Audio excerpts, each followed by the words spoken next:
O Senhor esteja convosco. Ele está no meio de nós. Conclusão do Evangelho de Jesus Cristo, segundo Lucas. Glória a vós, Senhor.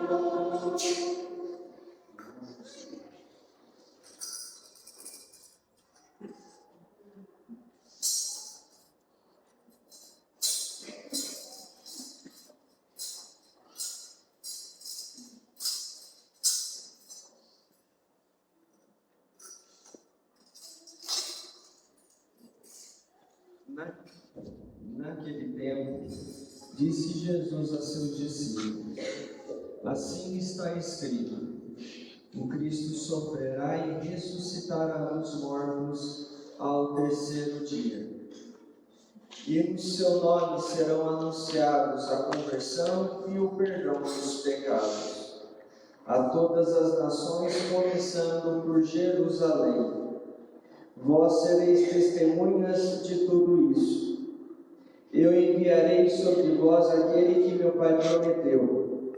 Por isso, permanecei na cidade, até que sejais revestidos da força do alto. Então Jesus levou-os para fora, até perto de Betânia. Ali ergueu as mãos e os abençoou. Enquanto os abençoava, afastou-se deles e foi levado para o céu. Eles o adoraram. Em seguida voltaram para Jerusalém com grande alegria e estavam sempre no templo bendizendo a Deus. Palavra da salvação. Glória a vós, Senhor.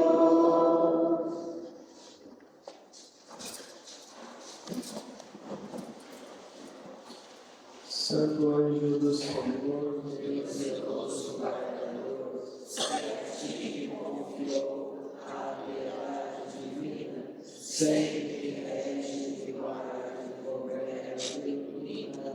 Amém.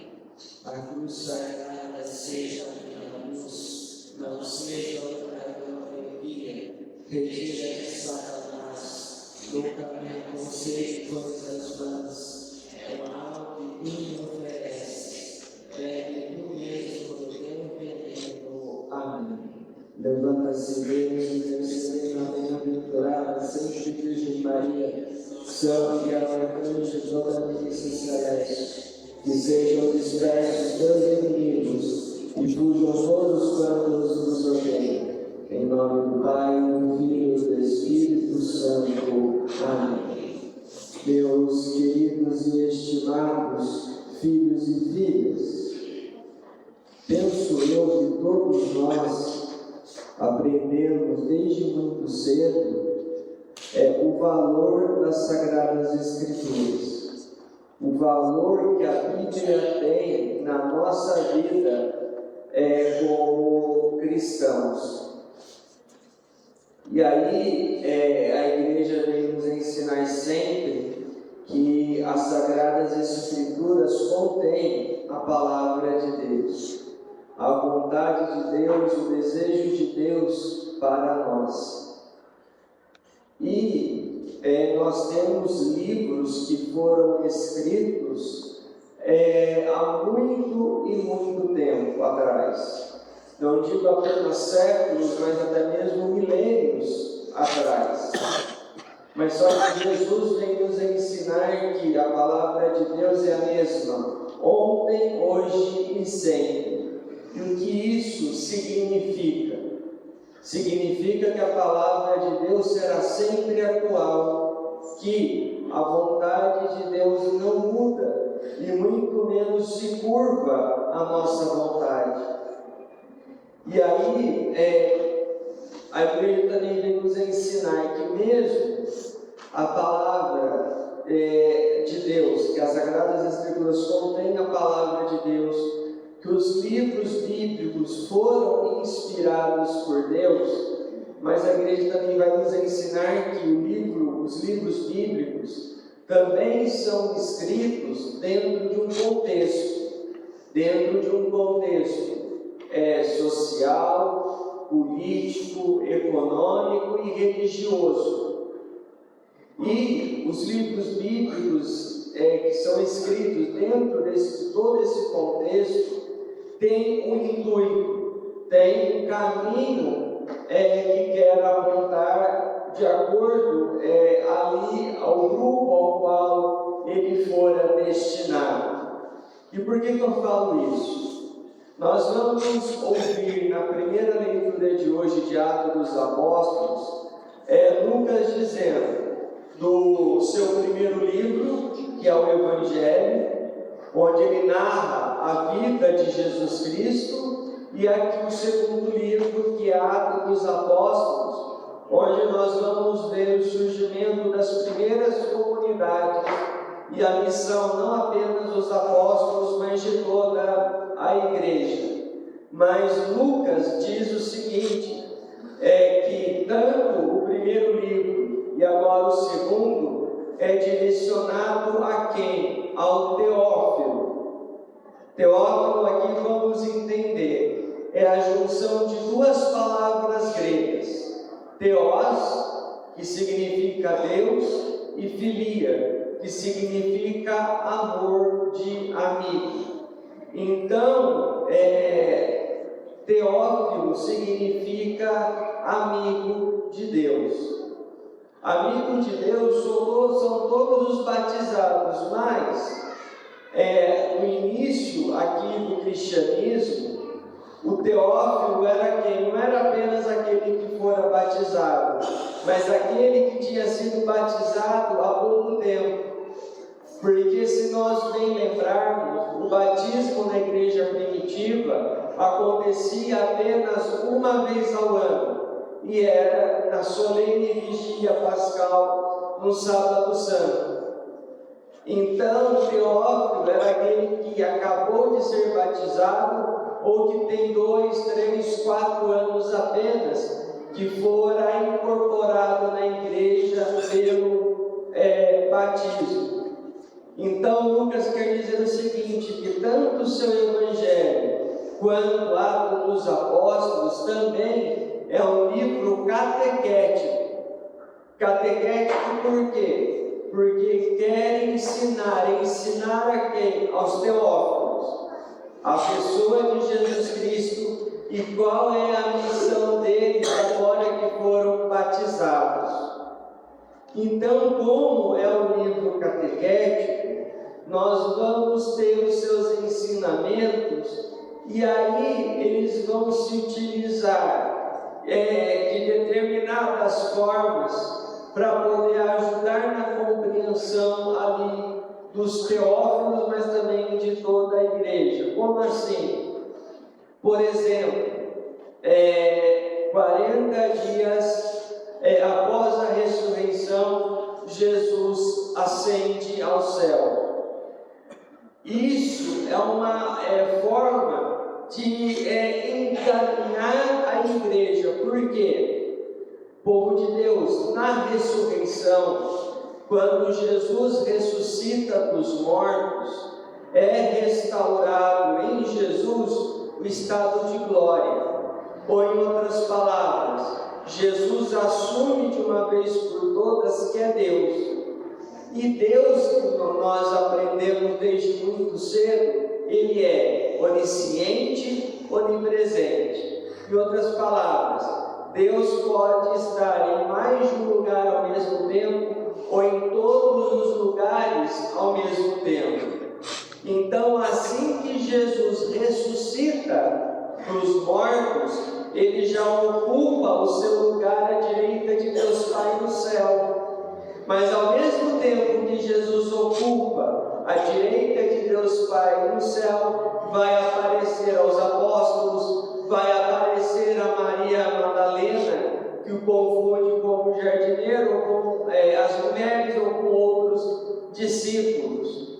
Então, mas por que é dito que Jesus sobe aos céus 40 dias depois? Pois bem, o significado é muito simples.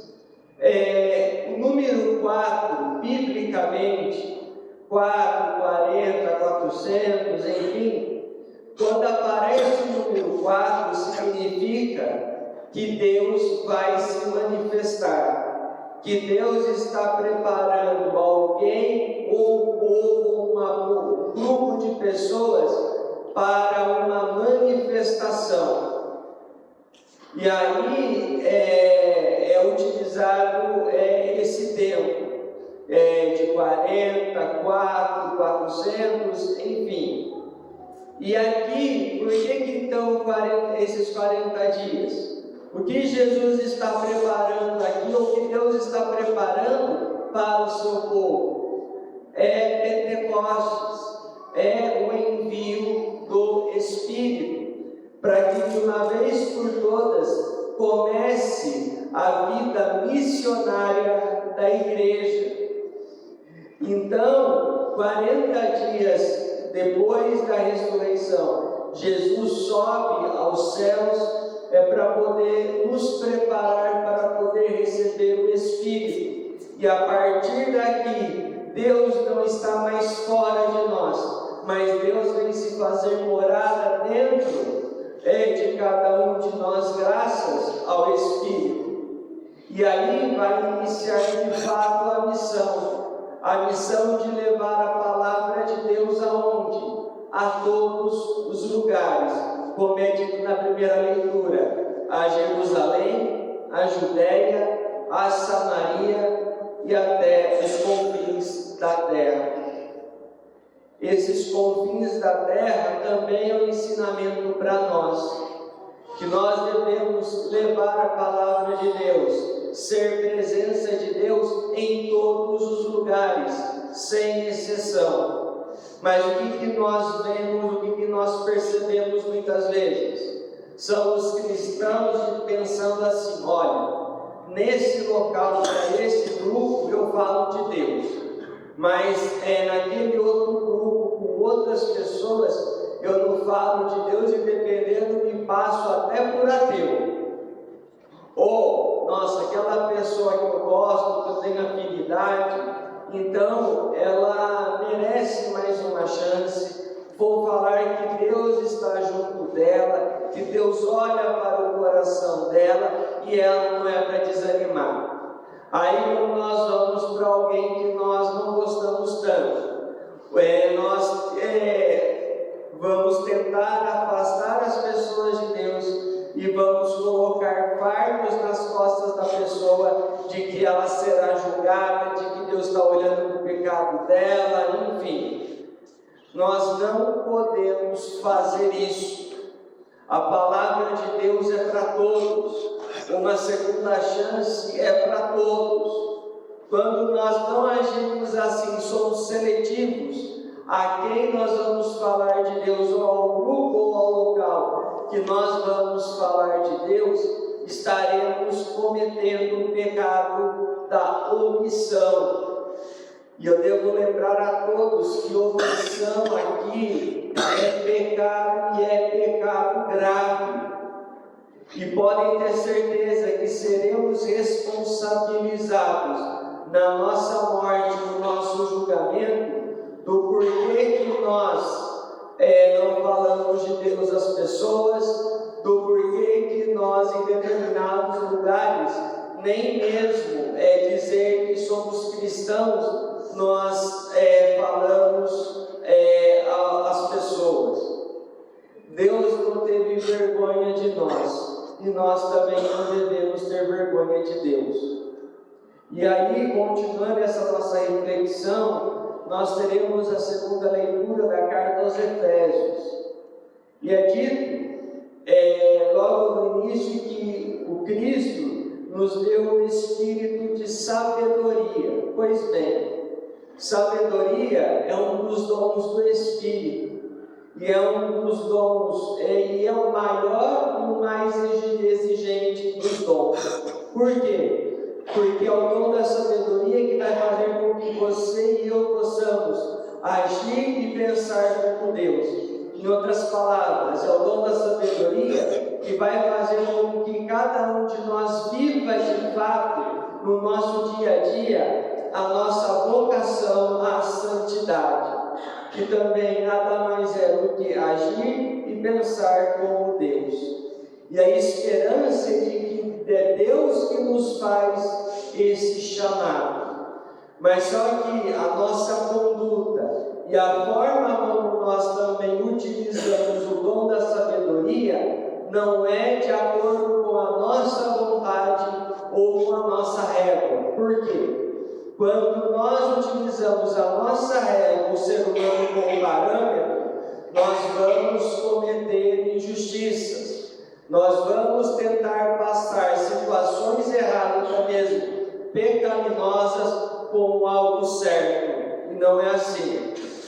O crivo ou a régua, para poder termos discernimento de que estamos ou não no caminho certo, passa por onde?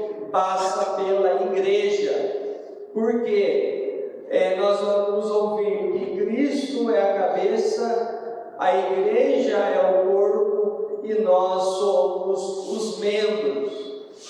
Então é por isso que nós falamos que fora da igreja não há salvação, mas é por esse motivo.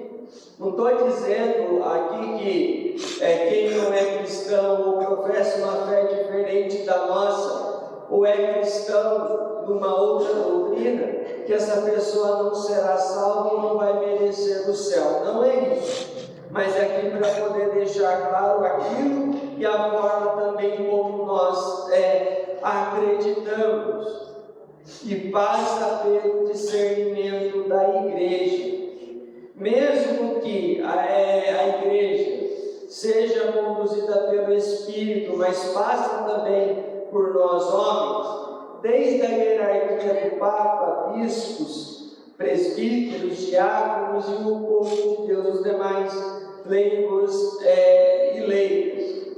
Mesmo que passe pelas pessoas e que em algum momento nós possamos errar, que erremos com a igreja e nos convertemos também com a igreja. Dizer, olha, erramos e vamos tomar esse caminho. O que não pode é a prepotência de achar que nós sabemos mais do que os outros, sabemos mais do que Deus, ou que sabemos mais até mesmo que o todo discernimento da igreja. E nós pudemos ver isso um pouco mais de perto, por exemplo, na eleição do Papa Leão. As especulações eram todas possíveis. Vai ser fulano, vai ser ciclano, vai ser não sei quem. E aí vem um cardeal novo, 2 ou nem 2 anos, se eu não me engano, que fora feito cardeal, e foi eleito para suceder São Pedro. Sem dúvida, é para poder mostrar a comunhão e a ação da igreja, de quem Deus quis nesse momento que estivesse à frente, sendo seu vigário e conduzindo a igreja pelos próximos anos. É confiar de que, se a igreja fala, vamos por esse caminho, que é o melhor caminho de melhor discernimento. Quando nós, repito, vamos pensar que sabemos mais que a igreja ou da igreja, que é conduzida pelo Espírito, vamos nos encaminhar para o erro e mais ainda, repito, passar coisas ruins, coisas pecaminosas, ideologias criadas pelo capeta como vontade de Deus ou até mesmo querida por Deus. E nós não podemos permitir que isso aconteça. E aí o Evangelho termina toda essa nossa reflexão, mas aqui quando os discípulos, os apóstolos, veem Jesus sendo elevado aos céus, eles sentem uma grande alegria, como se eles estão vendo Jesus partir. É porque eles começam a entender que Jesus está junto deles, está dentro deles, e é o Cristo que pediu que aqueles homens continuassem na sua missão e que nós também possamos continuar a missão iniciada por Jesus Cristo. Mas essa alegria de ter a presença de Deus, nós só vamos conseguir sentir de fato se a nossa conversão for sincera. E quando eu digo conversão aqui é mudança de vida, mudança de atitude e até mesmo de pensamento, dobrando a nossa vontade à vontade de Deus. É que o absurdo hoje em dia é, por exemplo, as pessoas, tem gente que abre e enche a boca para poder falar de obediência, mas é obediência até quando me convém, e cobrar a obediência dos outros a Deus, mas quando determinadas atitudes que eu tenho não estão de acordo com a vontade de Deus ou com a tradição da igreja, a pessoa não tem a humildade de ser obediente de fato, de abaixar a cabeça e dizer, não, vou por esse caminho porque é o melhor, porque é a forma como a igreja deseja. Não. Aí a pessoa começa a esbravejar. Aí o Papa, padre, seja lá quem for, ou é progressista, ou é tradicionalista, ou não quer nada com nada. Tenta desabonar os outros, em vez da pessoa ter a humildade de reconhecer que é ela que precisa mudar, e ela que fala tanto de obediência, precisa colocar de fato a obediência em prática, mas não faz. Não tem vontade e arruma as maiores desculpas para não fazer isso. A única coisa que eu posso dizer é que tenhamos muito cuidado, porque seremos responsabilizados um dia por Deus no nosso julgamento. Então, que Deus, nessa Santíssima Eucaristia, onde celebramos a sua ascensão, que Deus realmente esteja junto de cada um de nós, que possamos acolher o dom da sabedoria e, como teófilos, possamos de fato fazer a vontade de Deus e não a nossa, que nós possamos ceder ao desejo de Deus e não aos nossos caprichos, porque nos afasta cada vez mais de Deus e infelizmente muitos, pela soberba, não querem dar conta, muito menos o braço a torcer. Que Deus realmente esteja junto de cada um de nós e que possamos acolher esse Deus que não está longe, mas que está dentro dos nossos corações. No instante de silêncio, meditemos ainda sobre a palavra de Deus e que ela dê seus frutos na vida de cada um de nós. Louvado seja nosso Senhor Jesus Cristo. Para sempre.